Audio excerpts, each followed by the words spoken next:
সেদিনকে সন্ধ্যেবেলা চলে গিয়েছিলাম একটা বার্থডে পার্টিতে। ওই যে দূরে ছুরিয়াতে ছেলেটা দাঁড়িয়েছিল, ঠিকই ধরেছেন, ওরই আজকে জন্মদিন। কেক কাটবে বলে আজকে ওরকম রেডি হয়ে রয়েছে।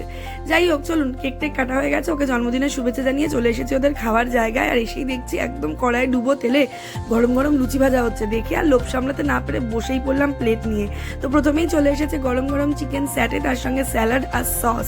আর চিকেন স্যাটেটা হালকা করে ছিঁড়ে নিয়ে সসের মধ্যে ডিপ করে মুখে পুড়ে দেওয়ার যে কি অদ্ভুত আনন্দ, সেটা আর আপনাদেরকে কি করে বোঝাই। আর এরপরেই কড়াইতে ওই যে ভাজা হচ্ছিল, ডিরেক্টলি চলে এসেছে আমার পাতে গরম গরম ফুলকো লুচি।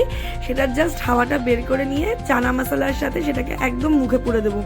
লুচিটা এত ভালো সফট, এত নরম, আর তার সঙ্গে গরম, সব মিলিয়ে মিশিয়ে অদ্ভুত লাগছিল। চানা মশলাটাও বেশ সুন্দর হয়েছিল, সঙ্গে একটু স্যালাড দিয়ে খাবার মজাই আলাদা। আর এটা শেষ করতে না করতেই চলে এলো ফ্রাইড রাইস। ফ্রাইড রাইসের মধ্যে দারুণ রকমের মটরশুঁটি, ড্রাই ফ্রুটস, আর তার সঙ্গে ছিল গাজর।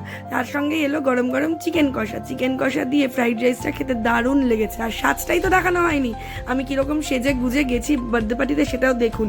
আর চিকেন কষার পরে ছিল চাটনি, পাঁপড়, রসগোল্লা, আইসক্রিম, হজমোলা। এগুলো একটাও দেখাতে পারিনি, তার কারণ হচ্ছে আমার ক্যামেরার ব্যাটারি শেষ হয়ে গেছিলো।